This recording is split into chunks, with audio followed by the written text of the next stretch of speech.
नमस्कार, good afternoon. आज के चाराका प्रोडक्ट ट्रेनिंग सेशन में आपका स्वागत है। और मेरा नाम इस्फाकुर रहमान है और मैं गुवाहाटी से हूँ और ओके लेफ्टकेयर का रीजनल हेड हूँ नॉर्थ ईस्ट का और वेस्ट बंगाल का।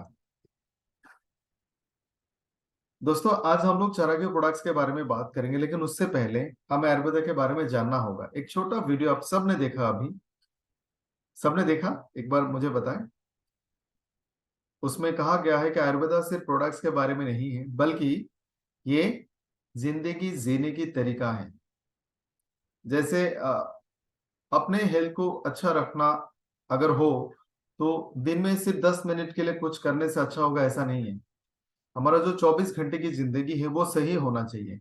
खाना पीना, सोना जगना, सोच समझदारी, घर का माहौल, दुनिया, आपका एनवायरनमेंट, सब कुछ सही होना पड़ेगा। तो आयुर्वेदा ये सब के बारे में बताती है। इंसान के बारे में, पर्यावरण के बारे में, जीव जानवर के बारे में, समाज के बारे में, यह सारे चीजों को सही तरह से बैलेंस करके बेहतर जिंदगी जीने के बारे में बताती है। तो दोस्तों, मैं आपको आयुर्वेदा के बारे में थोड़ा सा डिटेल्स में बताऊंगा। आप लोग कोशिश करना और लोगों से इनके बारे में बात करें, क्योंकि आज भी लोग, हमारे देश में जो लोग हैं, आज भी ज्यादातर लोग आयुर्वेदा के बारे में नहीं जानते। ये कोविड के बाद से इसकी पॉपुलैरिटी थोड़ा सा ज्यादा हुआ है। सरकार ने भी काफी सारे स्टेप्स ली हैं, तब जाके लोगों को समझ में आ रहा है या फिर जानते हैं लोग कि आयुर्वेदा भी है और आयुर्वेदा में अच्छे प्रोडक्ट्स होते हैं। लेकिन इससे पहले ऐसा नहीं था। और जब हम ऐसा कहते हैं कि आयुर्वेदा इंपॉर्टेंट है, इसका मतलब ये बिल्कुल नहीं है कि आयुर्वेदा ही इंपॉर्टेंट है। सारे हेल्थ सिस्टम, सब कुछ, सारे मेडिकल जो प्रोसेस है, सारे जो सिस्टम है, सबके सब ही इंपॉर्टेंट है। आयुर्वेद इंपॉर्टेंट है, एलोपैथ भी इंपॉर्टेंट है, यूनानी, होम्योपैथ, सब कुछ इंपॉर्टेंट है। लेकिन ज्यादातर लोग एलोपैथ के बाद आयुर्वेदिक मेडिसिन की तरफ अप्रोच करते हैं। और आप लोगों को बहुत अच्छे से बताना कि आयुर्वेद और एलोपैथ साथ साथ चल सकता है। दोनों के काम करने का तरीका अलग है, दोनों अलग अलग मकसद से काम करते हैं। तो किसी एक की वजह से दूसरा का नुकसान नहीं होगा, बल्कि फायदा होगा। एक बार मैं जानना चाहूंगा आप सबसे, क्या साउंड वीडियो पीपीटी क्लियर है?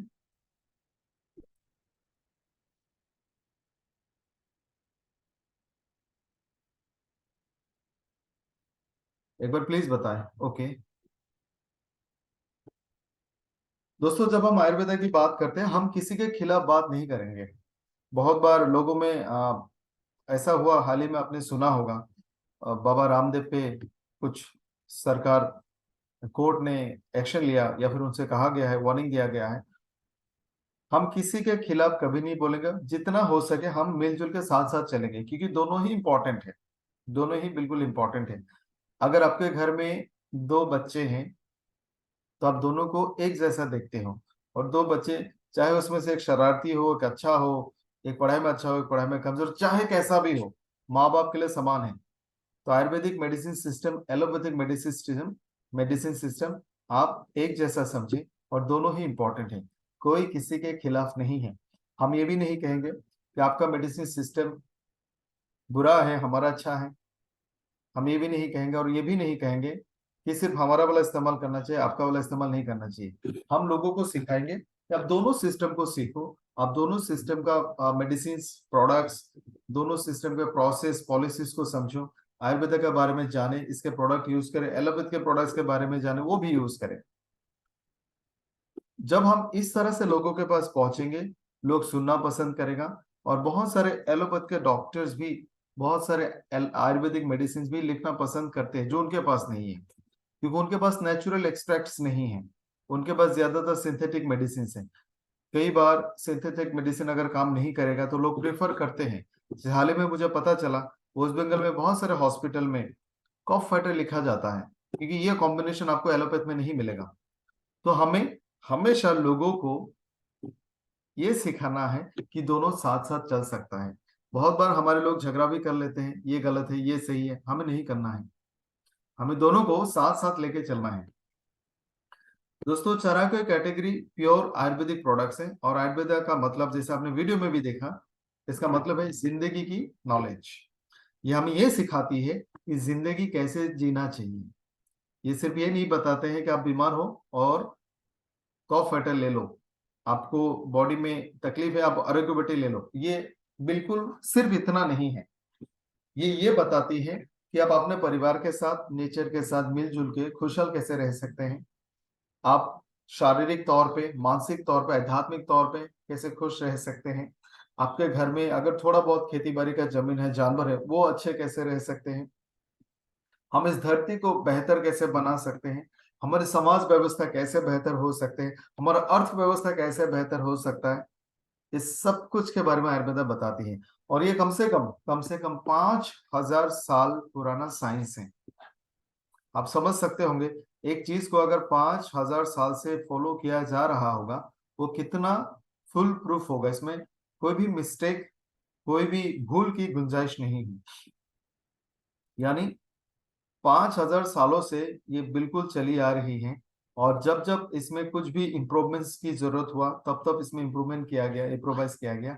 तो हमारे पास एक बेहतरीन फुल प्रूफ मेडिकल साइंस है आयुर्वेदा। दोस्तों, आयुर्वेदा का जो बेसिक छोटा सा प्रिंसिपल मैं आपको बताना चाहूंगा, और शास्त्रों में भी लिखा है, बहुत सारे धर्म ग्रंथों में लिखा है, अलग अलग से रिलीजियस प्रैक्टिस आप कह सकते हो, अलग अलग कॉन्सेप्ट में, अलग अलग कल्चर में अलग अलग तरह से देखा गया है, लेकिन मोर ओवर सिमिलर है। ये पूरी यूनिवर्स आकाश, वायु, अग्नि, जल और पृथ्वी से बना है। मेरा मानना है, अगर हम इसके डिटेल में जाते हैं, पृथ्वी का मतलब धरती, सॉइल, अर्थ। और अर्थ में सारे मिनरल्स होते हैं, पानी में सारे मिनरल्स, पानी होता है। तो अगर हम लोग एलिमेंट्री भी देखें कि एलिमेंट के वाइज, मेटल नॉन मेटल के वाइज देखें, तब भी सारा काउंटेड है। तो पूरा यूनिवर्स आकाश, वायु, अग्नि, जल और पृथ्वी से बना है। और हमारा शरीर भी इन्हीं चीजों से बना है। आयुर्वेद में बॉडी को 3 चीजों से डिस्क्राइब किया जाता है, वात, पित्त और कफ। आप देख सकते हैं, आकाश और वायु से वात बनता है, अग्नि और जल से पित्त बनता है, जल और पृथ्वी से कफ बनता है। अगर इसको थोड़ा और आसान भाषा में समझे, वात क्या करता है, मूवमेंट और कम्युनिकेशन। जो फिजिकल मूवमेंट हम करते हैं, बॉडी के अंदर भी मूवमेंट होता है, बॉडी के बाहर में भी मूवमेंट होता है। जो फिजिकल मूवमेंट हमारे बॉडी के अंदर होती है, जैसे हमारा हार्ट मूव करती है, खून चलती रहती है, हमारे लंग्स खुलता है और बंद होता है, मसल्स में मूवमेंट्स होते हैं, नर्व के सिग्नल्स मूव करती है, बॉडी में दूसरे फ्लूइड्स भी मूव होती हैं, खाना आगे मूव होता है, इंटेस्टाइन में मूवमेंट होती है। तो बॉडी के अंदर में जो भी मूवमेंट्स होती हैं, और ऑर्गन का एक दूसरे के साथ जो कनेक्शन है, जैसे अगर आप खाना खा रहे हो, तो ब्रेन लिवर को सिग्नल भेजेगा कि ये खाना खा रहा है, इसको डाइजेस्ट करो। और उसको डाइजेस्ट करने के लिए लिवर सारे जरूरत की चीजें बनाएंगी, सारे digestive enzymes, insulin, hormones, etcetera. तो यह मूवमेंट और कम्युनिकेशन, इसको कहते हैं बथ। आप मान सकते हैं इंटरनल है। पित्त का मतलब डाइजेशन और ट्रांसफॉर्मेशन। हम जब खाना खाते हैं, खाना डाइजेस्ट होता है, और उसमें से बॉडी अलग अलग चीज को अलग अलग तौर से लेती है। कार्बोहाइड्रेट में से ग्लूकोज निकालेगी, प्रोटीन में से अमाइनो एसिड निकालेगी, फ्रूट्स और वेजिटेबल में से विटामिन और मिनरल्स निकालेंगे, फाइबर निकालेंगे, एक्सेट्रा। और इसको अपनी जरूरत के हिसाब से बदल भी देती है। आपने एक प्रोटीन खाया, बॉडी ने उस प्रोटीन को तोड़ के अमाइनो एसिड बनाया, और जरूरत के हिसाब से दूसरा प्रोटीन बनाया। यानी पित्त होता है डाइजेशन, मेटाबॉलिज्म एंड ट्रांसफॉर्मेशन। और आखिर में कफ। कफ का मतलब होता है बॉडी का स्ट्रक्चर, बॉडी का मूवमेंट। जैसे इसमें हड्डी आएंगे, हड्डी और मसल कनेक्शन होते हैं, उसमें लिगामेंट और टेंडेंस आएंगे। बॉडी का स्ट्रक्चर, मूवमेंट, लुब्रिकेशन, जॉइंट्स आएंगे। This is all about human body in terms of Ayurveda, वात, पित्त, कफ। इसके बारे में थोड़ा एक चीज हमें हमेशा याद रखना होगा, ये जो वात, पित्त और कफ होता है, ये खाने के साथ बहुत स्ट्रांगली कनेक्टेड है। जैसे आप जानते होंगे, बहुत सारे ट्रेनिंग्स में हम लोग डिस्कस करते हैं कि इंसान का सेहत अच्छा रखने के लिए 4 चीजें चाहिए। उसमें से सबसे पहला है न्यूट्रिशन, यानी खाना। कम होने से भी इंसान बीमार होगा, ज्यादा होने से भी बीमार होगा। तो ये कॉमन नॉलेज सारे मेडिकल सिस्टम में शेयर होती है। कि हेल्थ खाने पे डिपेंड होता है। तो हमारा बत पित्त कभी खाने से बन सकता है और बिगड़ सकता है। तो ये जो कॉन्सेप्ट है आप हमेशा लोगों के साथ शेयर करना, तो आप आसानी से उनको बता सकते हैं कौन सा बीमारी में क्या खाना चाहिए क्या नहीं खाना चाहिए। कफ जैसे मैंने कहा मूवमेंट के लिए है। अगर कोई ज्यादा खाना खाएगा वजन बढ़ेगा, वजन बढ़ेगा तो चलने फिरने में दिक्कत होगा। ये बड़े आसानी से हमें समझ में आता है कि कफ अगर बिगड़ जाए तो हमें चलने फिरने में दिक्कत होगा। ज्यादा खाना खाने से कफ बिगड़ जाता है। आप देखोगे बहुत सारे लोग ओवर ईटिंग करते हैं या फिर उनका खाने का पैटर्न सही नहीं है, कार्बोहाइड्रेट ज्यादा लेते हैं, इससे इनका कफ बिगड़ जाता है। तो इसको सुधारने का जो सही तरीका है, यानी जॉइंट में पेन हो, स्ट्रक्चर हड्डियों में तकलीफ हो, चलने फिरने में दिक्कत है, तो ऐसे में आपको समझना होगा इनका कफ की गड़बड़ी है। और उसको सुधारने के लिए सबसे पहले चीज हमें बताना होगा, अगर वजन ज्यादा है, कि आपको थोड़ा पतला यानी लाइट फूड लेना है। लाइट फूड जिसमें बहुत ज्यादा एनर्जी कैलोरीज ना हो, और आपका खाने में अलग अलग तरह का टेस्ट का मिश्रण होना चाहिए। नमकीन, तीखा, थोड़ा सा मीठा, थोड़ा सा खट्टा, अलग अलग। नमकीन का मतलब होता है आपने उसमें मिनरल्स लिए, सॉल्ट्स। मीठा का मतलब fruits and vegetables, basically fruits. थोड़ा सा खट्टे का मतलब होता है आपने कर्ड, नींबू, सलाद, दही, ये सब। तो ये सारे चीजों का मिश्रण का खाना हमें बैलेंस करके खाना चाहिए। अगर किसी का वजन बहुत ज्यादा है, कफ बिगड़ा हुआ है, आप उनको सजेस्ट करो बॉइल्ड वेजिटेबल्स और पका हुआ फल खाएं। होल ग्रेन जो छिलके के साथ, जो यानी जो ब्राउन कलर का होता है वो ले, जैसे ओट्स, बर्ली, राई, मिलेट्स। शहद भी कफ को सुधारने में बहुत हेल्पफुल है। और मसाले, जैसे अभी अपने थोड़ी देर पहले डॉक्टर से सुना, हमारे किचन में जो मसाले हैं वो आयुर्वेद का बहुत इंपॉर्टेंट मेडिसिन है। उसको कम्युनिटी कहा जाता है। वो पेट के डाइजेशन और गड़बड़ी को रोकने के लिए बहुत बेहतरीन है। ब्लैक पेपर, उसको काली मिर्च, इलायची, लौंग, सरसों का दाना और हल्दी, ये बेहद, ये बहुत इंपॉर्टेंट मेडिसिन होते हैं आयुर्वेदा में। तो आप अपने खाने में इनको हमेशा शामिल करें। बत को बिगड़ने के लिए, आई मीन जो खाना से बत बिगड़ता है वो है बहुत ज्यादा तेल मसाला खाने से आपका बत बिगड़ जाएगा। यानी बाहर का खाना अवॉइड करना चाहिए। अक्सर आप जब बाहर खाते हैं तेल मसाला ज्यादा होता है, इससे बत बिगड़ता है। इसको सही करने के लिए यहाँ में भी आपका डाइट थोड़ा सा कम मसालेदार होना चाहिए। हर तरह का अलग अलग फ्लेवर टेस्ट उसमें शामिल होना चाहिए। नमकीन, मीठा, थोड़ा सा खट्टा और थोड़ा सा गरम, हल्का सा वार्म। और ऐसा खाना भी आप उसमें खाओ, हल्का सा वार्म होने का मतलब होता है फ्रेश खाना, पुराना खाना नहीं। हल्के सा गर्म खाना, हल्का सा मॉइस्ट का मतलब होता है जिसमें पानी बहुत हो। जैसे बहुत सारे फ्रूट्स और वेजिटेबल्स में पानी होते हैं। खीरा में पानी होता है, लौकी में पानी होता है, तरबूज में पानी होता है। वाटरी जिसमें पानी ज्यादा है, उस तरह के फ्रूट्स वेजिटेबल्स आप खाएं। ब्रोकली, कैबेज, कॉलीफ्लावर जिसमें ग्रीन्स भी बहुत ज्यादा हो, इस तरह का फूड से भी हमारा बत बैलेंस होता है। राइस, गेहूं, जीरा, अदरक, दालचीनी, ये सब भी हमारे बत को मेंटेन करता है। तो इस तरह का खाना खाने से हमारा बत सही रहेगा। साथ में दो चार चीज आप और भी ऐड कर सकते हैं, जैसे जामुन, तरबूज, दही, सूप्स, फ्रूट्स में एवोकेडो, बटर मिल्क, चीज, एग्स, अंडा। जो लोग वेज नहीं खाते, आई मीन जो नॉन वेज खाते हैं उनके लिए, और जो वेज खाते हैं आप फ्रूट्स ले लो, आप पनीर ले सकते हो। होल मिल्क, नारियल, बादाम, इस तरह का खाना हमारे वक्त को बैलेंस करता है। और आखिर में पित्त, जैसे डाइजेशन, मेटाबॉलिज्म एंड ट्रांसफॉर्मेशन। ये सारे चीज, बहुत ज्यादा शराब, तेल मसाले वाला खाना, बहुत ज्यादा नमकीन खाना, फर्मेंटेड फूड, जैसे फर्मेंटेड में आप समझ सकते हो जो बियर होता है, लोकल होममेड बियर, वो फर्मेंटेशन, वो फर्मेंटेड फूड है। बहुत सारे लोग फ्रूट बियर पीते हैं, वो फर्मेंटेड है। बहुत बार एप्पल सीडर विनेगर भी फर्मेंटेड होता है। तो फर्मेंटेड फर्मेंटेड फूड को अवॉइड करना चाहिए। जब किसी का डाइजेस्टिव सिस्टम बिगड़ जाता है, शराब, बहुत ज्यादा तेल मसाला वाला खाना और फर्मेंटेड फूड को अवॉइड करना चाहिए। दोस्तों, हमारे देश में बहुत सारे जगहों में जो रात को राइस चावल ज्यादा होता है उसको पानी में डुबा के रखता है। आपको वहां में भी ऐसा होता है? प्लीज बताएं। और हम लोग अगले दिन ऐसा खाते हैं।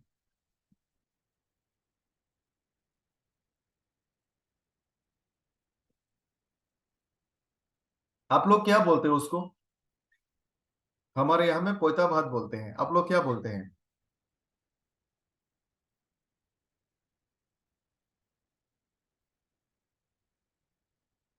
पंता भात कभी कभी होता है। ओके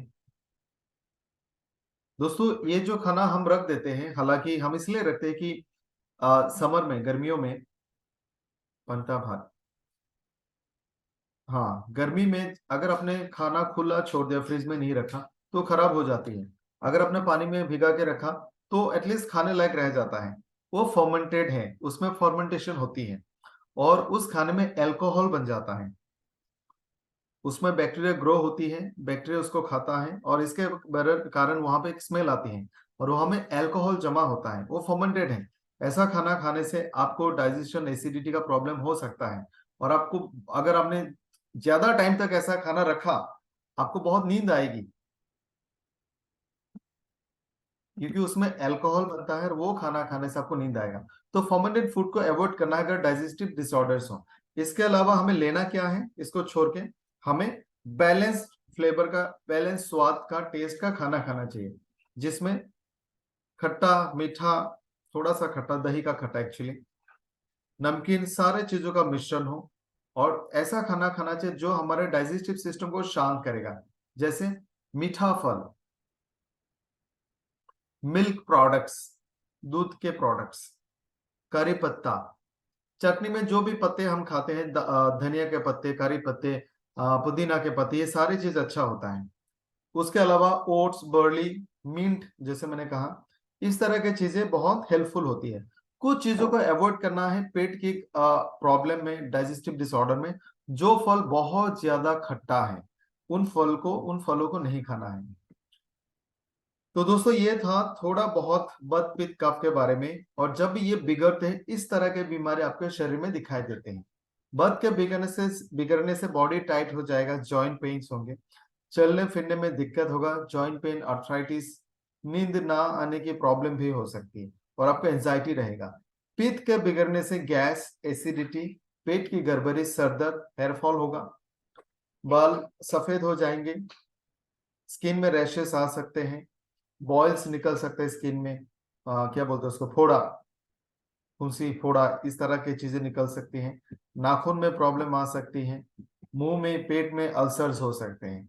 अगर आपका कफ बिगड़ जाए तो सर्दी, जुकाम, खांसी, सांस लेने में तकलीफ, गले में दर्द, सोर थ्रोट, सर दर्द, भूख ना लगने की तकलीफ, एस्थमा, साइनोसाइटिस, डायबिटीज, कमजोरी, थकावट महसूस होना और बहुत ज्यादा नींद आने की प्रॉब्लम हो सकती है। दोस्तों, अगर आप बिजनेस पॉइंट ऑफ व्यू से देखो, ये सेक्टर, आयुर्वेदिक प्रोडक्ट्स, बहुत तेजी से ग्रो कर रही है। 335 बिलियन का मतलब होता है, इसके पीछे 1 बिलियन में कितना करोड़ होता है? कोई हमें बताएगा? मैच, आपकी मैच का टेस्ट लेते हैं थोड़ा सा।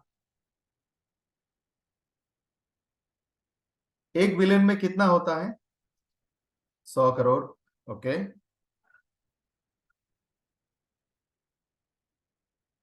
गुड। आप स्क्रीन में देख सकते हो 2019 में आयुर्वेदा कितना बड़ा इंडस्ट्री था? 33,500 करोड़ का इंडस्ट्री था, आज से 4 साल पहले। 33,500 करोड़। अब आप नीचे वाला फोटो देखो, 2025 तक कितना बोला है? इसका 3 गुना आप मान लो आसानी से समझने के लिए। 335 बिलियन था, 1,042 बिलियन होने वाला। 33,000 करोड़ था, 1,42,000 करोड़, आप समझ सकते हो, 1,04,200 करोड़, यानी 3 गुना ज्यादा। जो आयुर्वेदा का प्रोडक्ट आप 4 साल पहले जितना आसानी से आप प्रमोट कर रहे थे, ये आने वाले टाइम में उससे 3 गुना ज्यादा कंज्यूम होने वाले हैं। इसका ग्रोथ है 22% अप्रोक्सीमेटली। उसके साथ साथ हर्बल प्रोडक्ट का मार्केट भी पिछले कुछ सालों में 15.5, साढ़े 15% के हिसाब से ग्रो किया। तो ये बहुत बड़ा सेक्टर है, ह्यूज। ये इंडस्ट्री बहुत तेजी से ग्रो होने वाली है और आपके चाराकोई प्रोडक्ट्स भी इतने ही तेजी के साथ लोगों तक पहुंचेगा। चाराकोई प्रोडक्ट का बहुत सारे खासियत है, उसमें से कुछ खासियत मैंने आपके स्क्रीन पर डाला है। आपको इन चीजों को लोगों के साथ शेयर करना है। एडवांस फॉर्मुलेशन है। एडवांस फॉर्मुलेशन का मतलब ये है कि जो किताब में लिखा होता है कि इसको इसको इसको हम इस बीमारियों में दे सकते हैं। हर साल जो रिसर्चेस होती है, नॉट ओनली इन इंडिया, पूरी दुनिया में Ayurveda, natural products, herbal ingredients, हर हर देश का ट्रेडिशनल मेडिसिन सिस्टम के ऊपर में जो भी रिसर्चेस होती हैं, हमारे साइंटिस्ट, हमारे टीम, खास करके doctor Vikrant most of the time ऐसे एग्जीबिशंस में जाते हैं और वहां के सही, वेरीफाइड और जो साइंटिफिकली प्रूवन है उन इंग्रेडिएंट्स को देखते हैं, उनको रिसर्च करते हैं, उसमें से सही को चुन के हमारे प्रोडक्ट्स में डालते हैं। तो एक तरह से अगर आप बोला जाए, आप ये कह सकते हो हमारे प्रोडक्ट्स इम्प्रोवाइज्ड है, यानी इस पे लगातार रिसर्चेस होती है। हम सिर्फ बुक देके 10 साल के पुराने फॉर्मूला नहीं बनाते, इसलिए हम इसको एडवांस आयुर्वेदिक फॉर्मुलेशन कह सकते हैं। इसमें हम लोग प्रोडक्ट को दो तरह से बनाते हैं, उसमें 50% एक्सट्रैक्ट होते हैं और 50% पाउडर होते हैं। यानी हम सिर्फ पाउडर नहीं डालते, उसमें एक्सट्रैक्ट भी डालते हैं। जैसे एक छोटा एग्जांपल दूंगा आपको, आपको समझ में आएगा। दालचीनी आपके घर में होता है और दालचीनी को हम अगर चाय में डालते हैं तो हम पूरा दालचीनी को डाल देते हैं, सॉलिड दालचीनी का आप उसको डाल देते हो। बहुत सारे लोग डालते हैं और जो मसाला टी होता है उसमें दालचीनी होता है, तो उसमें एक खुशबू आपको मिलता है। आप जो दालचीनी आप करी में डालते हो उसको एज पाउडर डालते हैं आप, जस्ट ए मिनट, उसको एज पाउडर डालते हैं आप, यानी आपने उसका पाउडर बनाया और उसका भी खुशबू आता है। आप दोनों केसेस में देखो, दोनों जगह में अलग अलग तरह से इसका मेडिसिन या फिर इसका खुशबू आपके चाय और करी में चला गया। एक दालचीनी के अंदर से फ्लेवर पानी में चला गया, चाय में, और यहाँ पे पूरा पाउडर हमने डाल दिया जो मिक्स हो गया। यानी चाय में हमने दालचीनी का थोड़ा सा फ्लेवर लिया, बाकी दालचीनी वैसे का वैसे रह गया, और एक्सट्रैक्ट में हम लोग ने सब कुछ ले लिया। हमारे मेडिसिन में सारे प्रोडक्ट्स, ज्यादातर प्रोडक्ट्स इसी तरह से लिया जाता है, एक्सट्रैक्ट भी निकालते हैं और उसका पाउडर भी डालते हैं। इसका मतलब ये है आपको सारे मेडिकेमेंट्स, उसके बेनिफिट्स ज्यादा मिलेंगे और जल्दी मिलेंगे। हमारे सारे प्रोडक्ट्स ऑर्गेनिक और सेफ है, जीएमपी सर्टिफाइड है, एफोर्डेबल है और 100% क्वालिटी और सेफ्टी का हम लोग एश्योरेंस दे सकते हैं। दोस्तों, आज हमारा पहला प्रोडक्ट है मुलेठी, जिसको इंग्लिश में लिकोराइस कहा जाता है। इस प्रोडक्ट को हम लोगों ने इसलिए चुना है क्योंकि मैं एक्चुअली आपके साथ आज दूसरा प्रोडक्ट से बात करने वाले थे, लेकिन सीजन के हिसाब से विंटर आने वाली है, सर्दी जुकाम, गले में खिंच खिंच, गले में दर्द बहुत सारे लोगों को होता है, तो ये सही प्रोडक्ट है। और आपको शायद पता भी होगा, मुलेठी यानी लिकोराइस बहुत सारे आयुर्वेदिक मेडिसिन में डाले जाते हैं। आपको डायबिटीज के मेडिसिन में भी दिखेगा, सर्दी जुकाम खांसी का कॉफ सिरप में दिखेगा, वेट मैनेजमेंट के प्रोडक्ट में आपको दिखेंगे, लिवर के टॉनिक में आपको दिखेगा, क्योंकि ये मल्टी बेनिफिशियल है। ये मल्टी बेनिफिशियल है। इसका फायदा डाइजेस्टिव प्रॉब्लम्स में आपको दिखेगा, यानी अगर किसी का पित्त में गड़बड़ी है आप मुलेठी दे सकते हैं। अगर गले में इन्फेक्शन है, सर्दी जुकाम खांसी है, तब भी दे सकते हैं। आपके लिवर को अच्छा रखेगा, वेट को मैनेज करने में मदद करेगा, यानी कफ। उसके अलावा ऑरल हाइजीन, मुंह में, दांत में, मसूड़े में, गम में अगर कोई भी प्रॉब्लम हो या फिर बैड स्मेल हो, इसमें भी आपको हेल्प करता है। इसके अलावा ये इम्यूनिटी, मेमोरी और हार्मोनल रेगुलेशन में भी बहुत हेल्पफुल है। तो दोस्तों, ये एक लाजवाब प्रोडक्ट है और इस प्रोडक्ट को हर कोई जनरली भी यूज कर सकता है। इसमें एक बहुत अच्छा कफ को दूर करने का इफेक्ट होता है, जिसको डिमल्सन कहते हैं। यानी अगर गले में खिचखिच हो रही है उसको शांत करेगा, इसको डिमल्सन कहते हैं। जैसे शहद लेने से आपको थोड़ा राहत मिलती है, उसी तरह से मुलेठी को अगर आप, क्योंकि मुलेठी का जो असर है गले में, वो मुलेठी गले में जब टच होगा तो आपको वो फायदा मिलेगा। जैसे शहद आप जब पीते हो वो गले से होके नीचे गुजरती है, तो जहां जहां पे वो टच होके जाएगा उसको शांत करेगा, वहां पे इरिटेशन नहीं होने देगा। तो मुलेठी को अगर सर्दी जुकाम खांसी में लेते, गले में खिंच गले में इरिटेशन है ऐसे में लेते, तो आपको चूस के लेना। जब जब आप चूस के लोगे तो मुलेठी का एक्सट्रैक्ट, टेबलेट में से एक्सट्रैक्ट आपके सलाइवा के साथ गले में टच होकर नीचे जाएगा और उसको शांत करेगा। यानी ये पेट आपने खा लिया, पेट में डाइजेस्ट हो गया, ब्लड में आया, ब्लड में से गले में आएगा, लंबा प्रोसेस में नहीं जाना।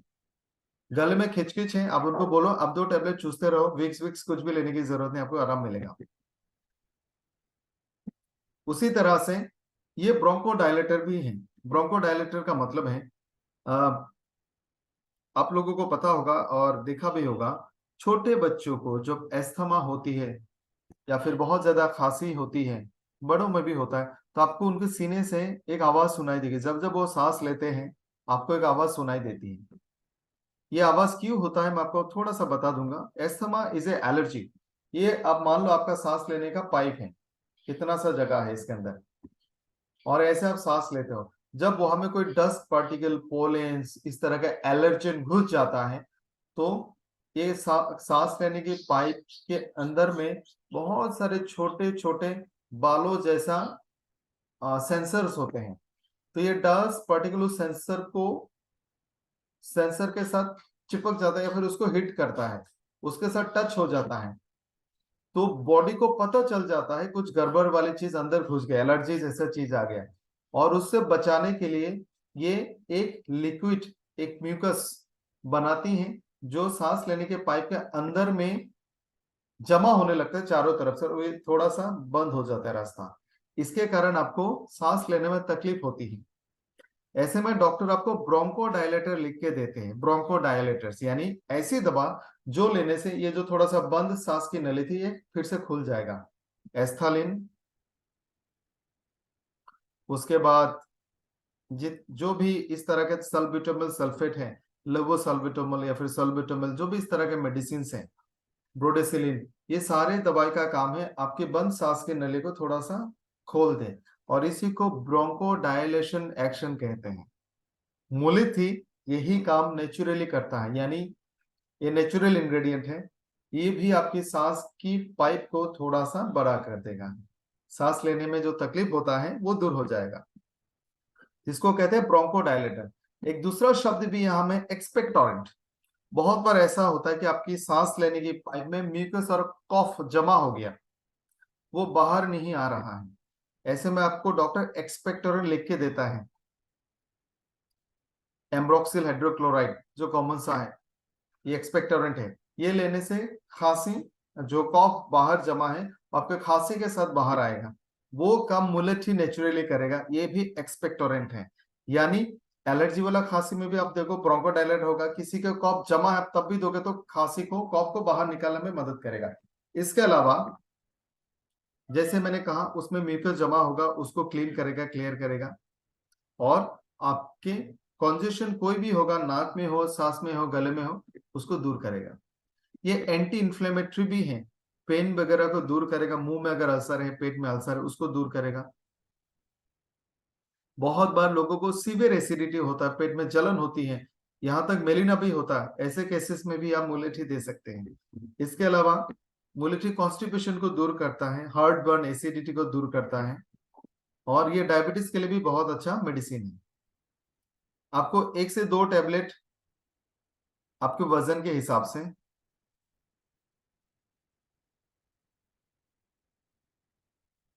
आपके वजन के हिसाब से, अगर 60 kg तक का वजन है आप 1 2 टेबलेट ले लो, उससे ज्यादा होगा तो आपको 3 लेना, 40 के आसपास में है तो आप 1 लो, दिन में 2 से 3 बार। तो दोस्तों एक बहुत अच्छा प्रोडक्ट था मुलेठी, विंटर में आप सब लोग अपने घरों में रखें। और डिटेल में हमने बात की, आप लोगों को बताना ये एक्सपेक्टोरेंट भी है, ये डिमासेल भी है, ये ब्रोंकोडायलेटर भी है, तो लोगों को समझ में आएगा। आपको सांस की नली को शांत करेगा, उसमें से म्यूकस को बाहर निकालेगा, कफ को बाहर निकालेगा, और सांस की नली जो एलर्जी के कारण थोड़ा सिकुड़ गई है, बंद हो डायलेट करेगा। तो दोस्तों मैं जानना चाहूंगा इतना बेहतरीन लाजवाब प्रोडक्ट जो 150 200 250 की रेंज में है, आपको कैसा लगा, और इस प्रोडक्ट आप कितना रेटिंग देंगे?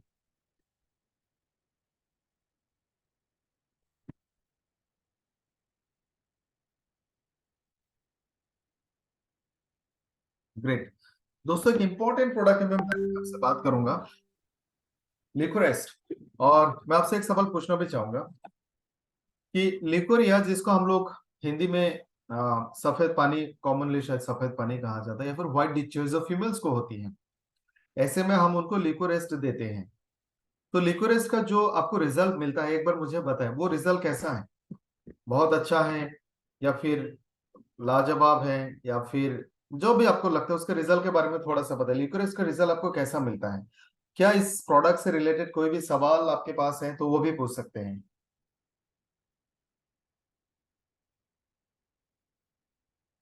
ओके दोस्तों, लिकोरेस्ट के बारे में एक चीज मैं आपके साथ शेयर करूंगा जो शायद नहीं पता। गुड। लिकोरिया, आप इसको एक बीमारी कभी कभार कह सकते हो, और कभी कभार ये नॉर्मल भी हो सकता है। नॉट नेसेसरीली कि ये बीमारी ही होगा। जो फीमेल के जेनिटल्स हैं वहां से थोड़ा बहुत डिस्चार्ज होते रहती है। जैसे पीरियड के दौरान ब्लीडिंग होती है, डिस्चार्जेस होती है, वैसे भी नॉर्मल टाइम में भी थोड़ा बहुत डिस्चार्ज होती है, थोड़ा सा नॉर्मल है। लेकिन अगर ये डिस्चार्ज बहुत ज्यादा हो जाए, उसमें व्हाइट पार्टिकल्स भी दिखे ज्यादा मात्रा में, उसमें बैड स्मेल भी रहे, तो आप बोल सकते हो ये एबनॉर्मल है। थोड़ा सा डिस्चार्ज जिसमें कोई बैड स्मेल नहीं है, वो नॉर्मल है। ज्यादा डिस्चार्ज, बैड स्मेल, बहुत ज्यादा व्हाइट पार्टिकल्स, या फिर व्हाइट कलर, वो एबनॉर्मल है। अब जो ये एबनॉर्मल डिस्चार्ज है, इसके दो कारण हो सकते हैं। दो कारण, एक तो ये इन्फेक्शन हो सकता है, और ये इन्फेक्शन बहुत खतरनाक हो सकती है।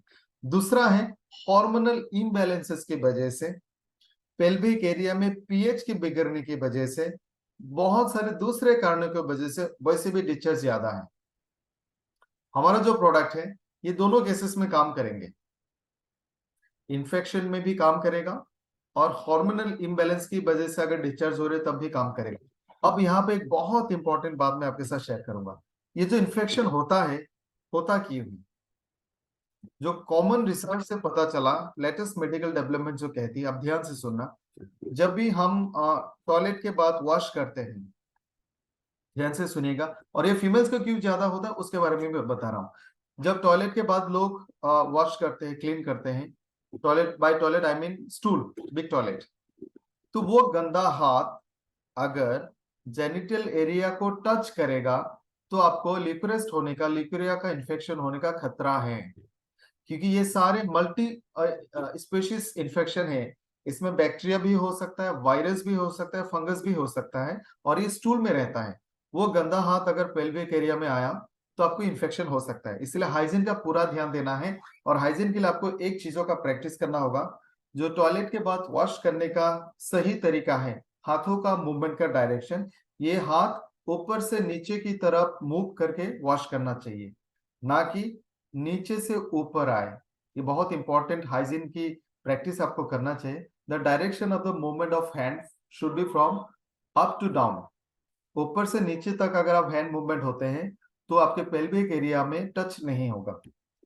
और यही कॉमन रीजन के कारण ज्यादातर फीमेल्स में इन्फेक्शन होती है। दूसरा रीजन है, अगर आपको ये इन्फेक्शन है और डिस्चार्जेस हो रही हैं, वो जो आपके वेट अंडरगारमेंट्स हैं, उसको अगर आपने फ्रीक्वेंटली चेंज नहीं किया, तो आपको वो इन्फेक्शन हमेशा रहेगा। बहुत बार ऐसा भी होता है कि आपने कोई सैनिटरी पैड पहना है जो एंटी माइक्रोबियल नहीं है, या फिर बेहतरीन क्वालिटी की नहीं है, और अगर आपने बहुत लंबे टाइम तक वो पैड पहन के रखा, वहां से भी इन्फेक्शन हो सकता है। आप हमेशा अपने इनर वेयर्स को डेटॉल के साथ या फिर डिसइंफेक्टेंट के साथ वॉश करें, कड़ी धूप में उसको सुखाएं, और इस तरह के गारमेंट्स कभी शेयर नहीं होने चाहिए। ये बेसिक हाइजीन की प्रैक्टिस है। अब दूसरी महत्वपूर्ण बात, ध्यान से सुनिएगा। उससे पहले ये सवाल पूछूंगा, क्या कभी आपके पास इस तरह के सवाल आए कि लिकोरेस था किसी महिला को, उन्होंने प्रोडक्ट्स लिए, 2-3 महीने यूज किया, बिल्कुल ठीक हो गया, कुछ महीनों बाद फिर से आया? कभी ऐसा केसेस आया आपके पास?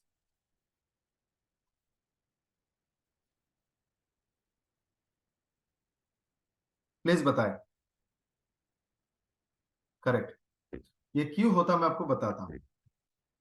अगर लिकोरिया इन्फेक्शियस है, इन्फेक्शन के कारण लिकोरिया है, तो ये उनके शरीर में मौजूद बैक्टीरिया, वायरस और फंगस के कारण है। ऐसे में अगर वो महिला शादीशुदा है तो ये इन्फेक्शन महिला के शरीर से उनके पति के बॉडी में चला जाता है और पति के शरीर में इसके लक्षण नहीं दिखते, सिम्टम्स नहीं दिखते। He is just a carrier, वो बैक्टीरिया, वायरस, फंगस को कैरी कर रहा है, उनको उनमें सिम्टम्स नहीं दिखेंगे। जैसे मलेरिया का मच्छर मलेरिया के पैरासाइट को लेके घूमता है लेकिन उसको मलेरिया नहीं होता, जस्ट लाइक दैट पति के बॉडी में ये माइक्रोब चले गए, ही इज ए कैरियर। आपने वाइफ को मेडिसिन देकर ठीक कर दिया, कुछ दिनों बाद जब उन्होंने प्रोडक्ट लेना बंद कर दिया, हस्बैंड से वापस इन्फेक्शन महिला के शरीर में आ सकता है। एलोपैथ सिस्टम में भी जो एंटीबायोटिक्स दिए जाते हैं, तीन मेडिसिन उसमें दिए जाते हैं, और ये मेडिसिन दोनों हस्बैंड एंड वाइफ को साथ साथ दिया जाता है। और during the time of treatment हम उनको कहते हैं डोंट गो, मतलब साथ में ना रहें। उस तरह से आप भी हस्बैंड और वाइफ दोनों को प्रोडक्ट सजेस्ट करना। वाइफ भी अगर प्रोडक्ट यूज कर रही है तो आप हस्बैंड को भी दे और बोलो, दोनों को बोले 3 महीना लगातार यूज करना है। अगर आपने ऐसा किया आपको दिखेगा कि इन्फेक्शन दोबारा वापस नहीं आएगा। दोस्तों इस प्रोडक्ट के बारे में थोड़ा सीखते हैं। एक हमें पता है ये लिकोरिया को दूर करेगा, परमानेंटली क्योर कर सकता है। साथ साथ लिकोरिया में पीठ की तरफ, कमर की तरफ में दर्द होता है, पैरों के नीचे जलन होती है, सर दर्द होता है, इरिटेशंस होती है, ये सारे कॉम्प्लिकेशंस को भी कम करेगा। लिकोरिया के लोगों को कमजोरी भी होती है, चक्कर आते, एनीमिया भी देखा गया, वैसे भी हमारे देश में लोगों को बहुत सारे कमजोरी, थकान होती है, इसको भी कम करेगा, उनको बॉडी को ताकत देगा और उनका सेक्सुअल पोटेंसी को बढ़ाएगा। और अगर किसी महिला को पीरियड के दौरान हेवी ब्लीडिंग होती है, दिक्कतें आती है, उसको भी कंट्रोल करेगा। ये एंटी माइक्रोबियल है, यानी इन्फेक्शन को दूर करेगा, पेन को भी कम करेगा, और पेल्विक एरिया में खास करके फीमेल्स के जेनिटल्स में अगर कोई भी इन्फेक्शन होने का खतरा है उसको भी दूर करेगा। इसके साथ साथ ये हमारे इम्यून सिस्टम को बेहतर करेगा और ओवरऑल बॉडी के हेल्थ को अच्छा रखता है। जब भी आप किसी को लिकोरेस देते हैं लिकोरिया के लिए, ये सारे चीज आपको बताना, हाइजीन की प्रैक्टिसेस, और ये प्रोडक्ट हस्बैंड को भी लेना है। साथ साथ आप उनको विटामिन वगैरह भी दे सकते हैं, जैसे वुमेन पावर हो गया, सैनिटरी पैड हो गया, पिंक 18 हो गया, या फिर हस्बैंड को माई 90 भी दे सकते हैं। तो दोस्तों मैं चाहूंगा आप इस प्रोडक्ट के बारे में थोड़ा सा अपना फीडबैक दें, और लेने का तरीका सिमिलर है। 40 kg में आप एक टेबलेट दिन में 2 से 3 बार दो, 3 बार देना अगर इन्फेक्शियस है, और अगर 50-60 kg के आसपास में 2 टेबलेट 3 बार, 70-80 के आसपास में 3 टेबलेट 3 बार। तो ये प्रोडक्ट आपको कैसा लगा, आप अपना रेटिंग दे सकते हैं, और जो जानकारी मैंने दी उसके बारे में भी थोड़ा सा अपना फीडबैक दें। Out of 10 you can give your ratings. Okay, thank you so much. सब हमेशा 10/10 ही देते हैं। Thank you. दोस्तों एक और इम्पोर्टेंट प्रोडक्ट है लिवर सपोर्ट। हमारे पास लिवर के काफी सारे प्रोडक्ट्स हैं। एक है ओके लिवर, दूसरा है लिवर सपोर्ट, और एक है लिवर फ्यूल। दोस्तों तीनों प्रोडक्ट में अगर आप इसको डिफरेंस को समझें बेनिफिट वाइज, तीनों प्रोडक्ट लिवर के लिए काम करेगा, तीनों प्रोडक्ट लिवर के लिए बेहतरीन है, लेकिन तीनों की काम करने की रफ्तार में थोड़ा सा अंतर है। तीनों की काम करने का जो लिमिट है उसमें भी थोड़ा सा डिफरेंस है। ओके लिवर आपके लिवर को अच्छा रखेगा, भूख लगाएगा, लिवर अगर थोड़ा बहुत कमजोर है उसको ठीक करेगा। जो रोजमर्रा की जिंदगी में हमारे लिवर में रोज थोड़ा थोड़ा प्रॉब्लम्स आते हैं जो नॉर्मल सा है, आपको डाइजेशन नहीं हो रहा है, थोड़ा सा गैस बन रहा है, छोटे मोटे प्रॉब्लम्स के लिए लिवर ओके लिवर बहुत अच्छा टॉनिक है। और ये हम छोटे बच्चों को भी दे सकते हैं, क्योंकि इसमें बहुत कॉन्सेंट्रेटेड या फिर पोटेंट मेडिसिन नहीं डाले गए हैं। तो इससे इसको रोज हर कोई अपने घरों में यूज कर सकता है, अगर बीमार नहीं है तब भी। लिवर सपोर्ट उससे ज्यादा थोड़ा सा स्ट्रांग है, यानी किसी का लिवर अगर थोड़ा बीमार है, थोड़ा कमजोर है, गैस, एसिडिटी, डाइजेशन का काफी टाइम से प्रॉब्लम है, भूख ज्यादा नहीं लगती, जॉन्डिस वगैरह हो चुका था, फैटी लिवर निकला है, तो उनको आप लिवर सपोर्ट दे सकते हो। ये आपको लिवर को हेल्दी रखेगा, ये लिवर की टॉनिक है। लिवर के सेल्स अगर कमजोर हो गए हैं तो उसको भी ठीक ठाक करेगा, लिवर को डिटॉक्सिफाई करेगा, लिवर को बॉडी में से गंदे चीजों को निकालने में मदद करेगा, और ये साथ साथ एंटीऑक्सीडेंट भी है। लेकिन अगर किसी के लिवर में बहुत ज्यादा सीवियर बीमारी है, बहुत ज्यादा मेडिसिन के साइड इफेक्ट्स अगर उनके बॉडी में है, हेपाटोमेगली है, फैटी लिवर ग्रेड 2 है, ज्यादा है, सीवियर लिवर इन्फेक्शन है, एल्कोहलिक है, ऐसे में आप लिवर फ्यूल देना। तो ये डिफरेंसेस हैं। छोटे बच्चों को आप टैबलेट कैप्सूल नहीं दे सकते, तो उनको लिवर सपोर्ट देना होगा। तो ये लिवर सपोर्ट हम रोज अपने लाइफ में यूज कर सकते हैं। छोटे बच्चों को अगर ये प्रोडक्ट प्रीफर नहीं, आप उनको सिरप दे सकते हैं। ये दिन में 3 बार लेना है। अगर किसी को भूख नहीं लगती तो खाने से पहले देना। वजन के हिसाब से आपको 1 टैबलेट, 2 टैबलेट या 3 टैबलेट लेना है। तो दोस्तों इस प्रोडक्ट को भी आप एक बार रेटिंग आउट ऑफ 10। और तब तक हम लोग एक और प्रोडक्ट के बारे में सीखेंगे, दैट इज नॉट डाइजेस्टिव और शिलाजीत। वो एक बहुत इंपॉर्टेंट प्रोडक्ट है। हम मधुमेह के बारे में भी बात नहीं करेंगे। आज हम मेंस 30 क्लास के बारे में बात करेंगे।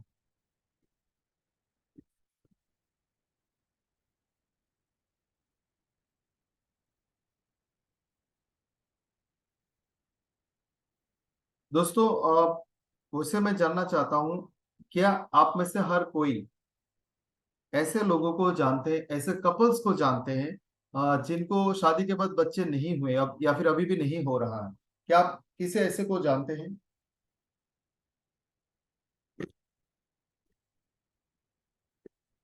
यस या नो में जवाब दें। अगर आप नहीं जानते तो प्लीज नो लिखें।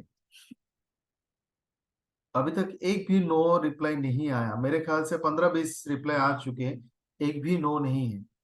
Not even a single no. और मुझे लगता है आजकल हम में से हर किसी के जानकारी में विद इन रिलेशन, मतलब सिर्फ एक नो आया अभी तक। और मुझे लगता है हर किसी के जानकारी में, आपके नियर एंड डियर वन में, जैसे आपके पापा के खानदान में, मम्मी के खानदान में, कोई ना कोई ऐसा अपना है जिसको भी बच्चे नहीं हो रहे हैं। यस, यस या नो? दोनों आया। बाकी सबके सब यस है, करेक्ट। यानी आप कह सकते हो ये बहुत कॉमन प्रॉब्लम है। ये बहुत कॉमन प्रॉब्लम है कि कपल्स को बच्चे नहीं हो रहे हैं। लेकिन ये कॉमन प्रॉब्लम के साथ साथ एक बहुत दर्द वाला प्रॉब्लम भी है। It's very painful. It's very painful. Painful इसलिए, जब किसी को बच्चे नहीं हो रहे हैं, उसका दोष किसको दिया जाता है? हस्बैंड को या वाइफ को? मुझे लगता है हर बार वाइफ को दोष दिया जाता है। हस्बैंड पे कोई उंगली नहीं उठाता, आज भी नहीं उठाता। मेडिकल साइंस इतनी तरक्की कर चुकी है, लेकिन फिर भी सबको लगता है हस्बैंड में प्रॉब्लम नहीं हो सकती है। ये बात गलत है। बहुत बार प्रॉब्लम हस्बैंड में ही होता है। अब उससे भी बुरी बात यह है, आप जरा मुझे थोड़ा सा फील करके बताना। किसी कपल्स को बच्चे नहीं हो रहे, 5 साल हो गया शादी का। In most of the cases, ज्यादातर केसेस में, क्या उस बहू को घर में उतना ही इज्जत मिलता है अगर बच्चे होते? या फिर रोज उसको कुछ ना कुछ, कोई ना कोई कुछ ना कुछ सुनाता है, ताने मारे जाते हैं? क्या उस औरत की जिंदगी हैप्पी वाली होती है, या फिर पेनफुल होता है, तकलीफदायक होता है?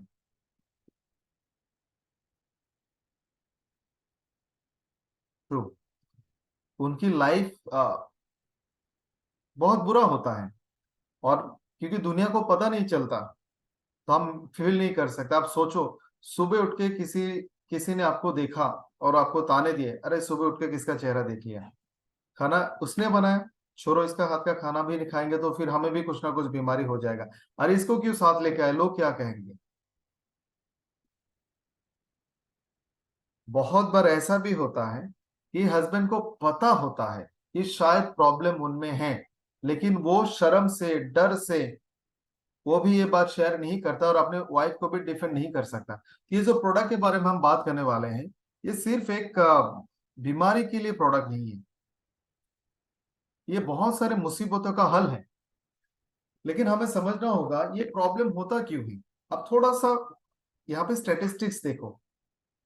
ये प्रोडक्ट आप लोगों तक बहुत आसानी से नहीं पहुंचा सकते। आप इमेजिन करो, से फॉर एग्जांपल, आपने शादी कर ली, मैं जेंट्स को बोल रहा हूँ, आपने शादी कर ली, मैं आपका दोस्त हूँ, आपको बच्चे नहीं हो रहे, आपको मैं जाके बताता हूँ, आप मेंस 30+ का आपको बच्चे होगा, आप में ये प्रॉब्लम है, क्या आप इस बात को एक्सेप्ट करेंगे?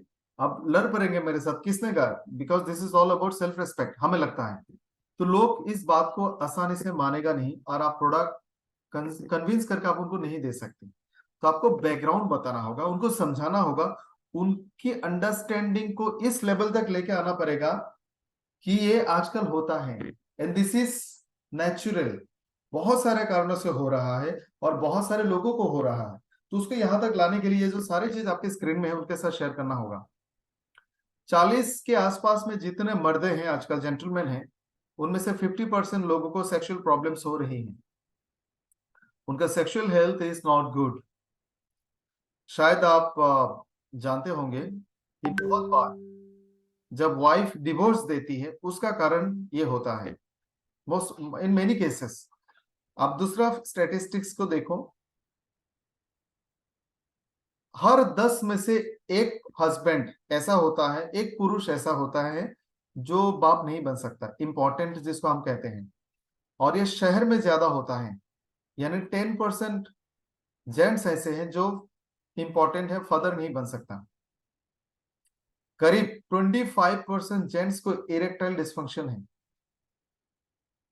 आप तीनों को इकट्ठा करो, पहला वाला 50%, उसके बाद 10%, उसके बाद 25%, 85%। अगर सारे परसेंटेज को इकट्ठा करें तो थोड़ा बहुत प्रॉब्लम सबको होता है। पिछले 10 साल के मुकाबले अभी ये प्रॉब्लम 4 गुना ज्यादा बढ़ गया है। और जैसे हम कहते हैं ना डायबिटीज के मामले में कि भारत डायबिटीज, पूरी दुनिया का डायबिटीज का राजधानी है, थोड़ा बहुत उसी तरह से हमारा देश इस वक्त इंपॉर्टेंट जो हस्बैंड्स फादर नहीं बन सकते, ऐसे लोगों का राजधानी बन चुका है हमारा देश। And this is very sad future of our generation, आने वाले फ्यूचर के लिए बहुत खतरनाक है। अब थोड़ा समझना पड़ेगा हो क्यों रहा और इतना ज्यादा में क्यों हो रहा है।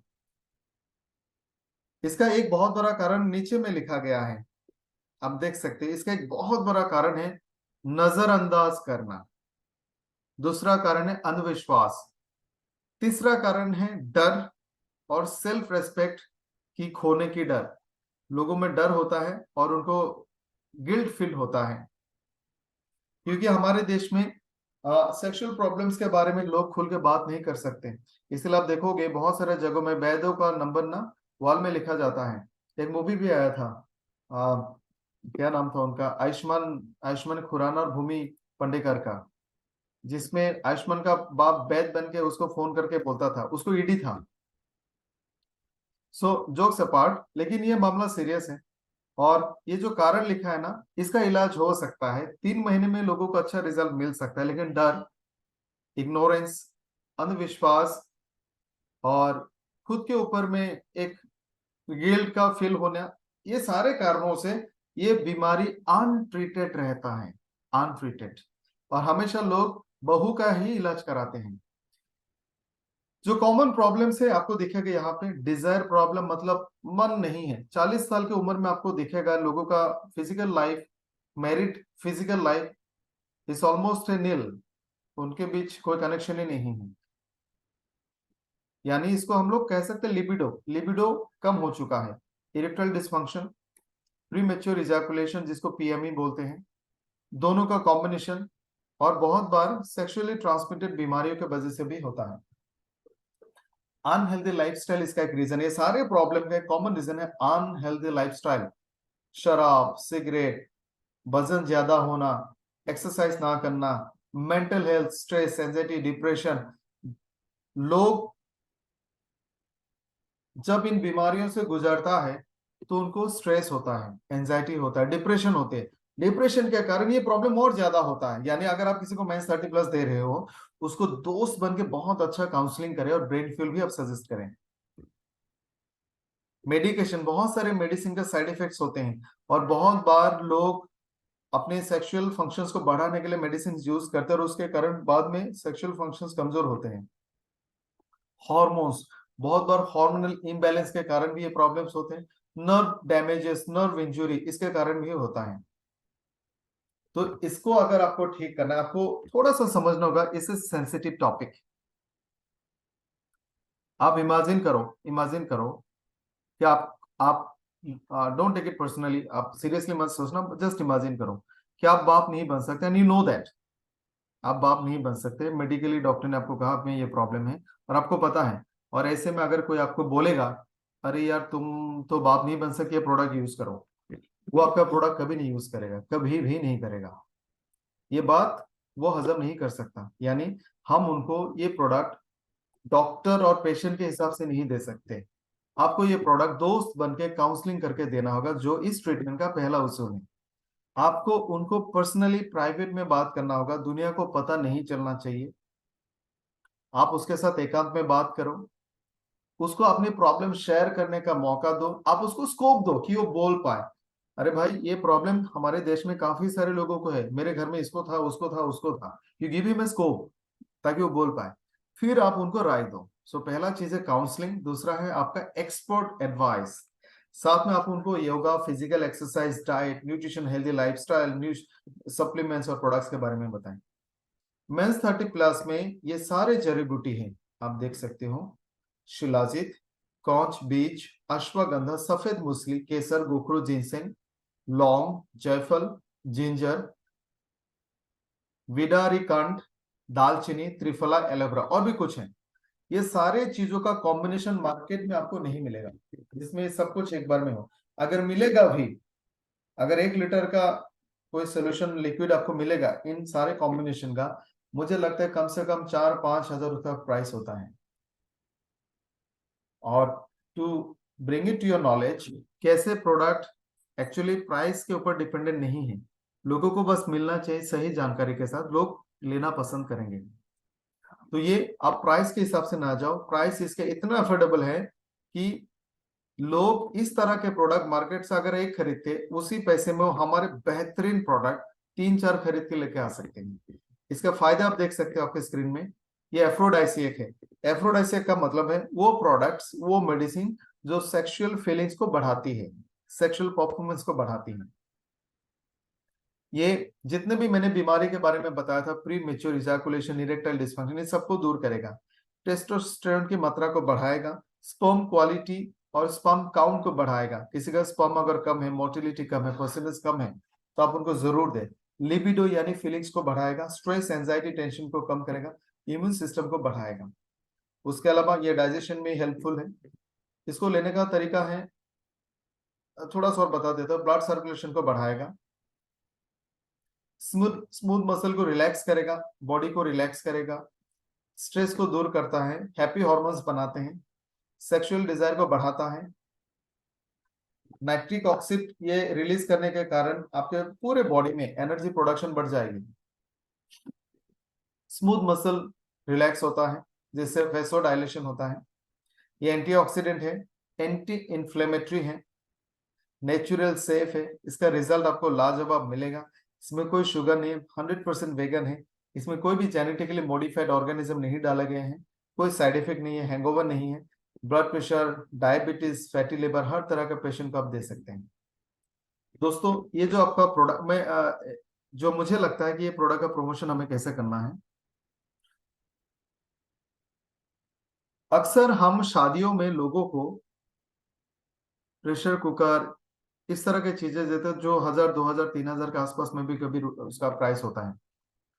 आप इस प्रोडक्ट को बहुत अच्छे तरीके से पैक करके, ताकि उसको पर्सनल ही खोले, बहुत अच्छे से उसमें नोट डाल के आप दे सके, और ये प्रोडक्ट आप अपने रिश्तेदारों में उनको गिफ्ट करो। आप उसमें बहुत अच्छा मैसेज डालना कि this is for a healthy life, for a healthy married life. आप उसमें अच्छा मैसेज डाल सकते हैं कि आपको दिन भर स्ट्रेंथ, स्टेमिना देगा। इस तरह का अच्छा सा मैसेज के साथ ये प्रोडक्ट आप उनको गिफ्ट करो। तो पहला प्रोडक्ट यूज करने के बाद फिर आप उनको उनसे फोन पे बात करके बताना भी ये क्या है, कैसे यूज करना है, और ये बीमारी के लिए नहीं है बल्कि अपने अच्छे लाइफ के लिए भी है। एक बार जब उनको ये प्रोडक्ट का अच्छा रिजल्ट मिलेगा, अगली बार वो आपसे बात करके आपसे खरीद के लेगा। ये एक तरीका है इसको प्रमोट करने का। दूसरा तरीका है कि आपको लोगों के साथ बहुत डिटेल में काउंसलिंग करने होंगे, और अगर किसी कपल्स को बच्चे नहीं हो रहे हैं तो हस्बैंड और वाइफ को साथ बिठाकर पर्सनली काउंसलिंग करें और फिर इन प्रोडक्ट्स का रिकमेंडेशन करें। दोस्तों ये प्रोडक्ट हमारे समाज में करीब 30-40% पॉपुलेशन को तो चाहिए ही चाहिए। आप प्लीज इस प्रोडक्ट का प्रमोशन करें, उन लोगों तक पहुंचाएं, घरों में खुशियां बांटें। आप इमेजिन करो, आईवीएफ सेंटर आपको हर गली में मिलेगा। टेस्ट ट्यूब, सरोगेसी इतनी कॉमन हो गई है, मतलब जैसे मैंने कहा, पूरी दुनिया का इंपॉर्टेंसी का कैपिटल है भारतवर्ष। आपको हर जगह में आईवीएफ सेंटर्स दिखेंगे, फर्टिलिटी क्लिनिक दिखेंगे। ये प्रॉब्लम बहुत बड़ा हो गया है और हर कोई आईवीएफ अफोर्ड नहीं कर सकता। आपके 2, 4, 5 हजार के प्रोडक्ट से लोगों के घर में खुशी आ सकती है। तो दोस्तों ये प्रोडक्ट सिर्फ बिजनेस पॉइंट ऑफ व्यू से ना सोचे, लोगों के लिए सोचे। ये लोगों की जरूरत की प्रोडक्ट है, उन तक जरूर पहुंचाएं। और आज इसी के साथ हम लोग अपना सेशन यहीं पे खत्म करते हैं। आई होप आप सबको आज का सेशन अच्छा लगा होगा।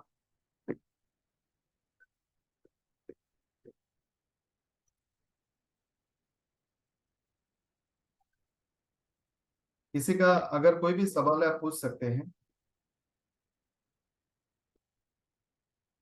तो थैंक यू सो मच, आप मेरे साथ जुड़े, सेशन को अटेंड किया। Thank you so much.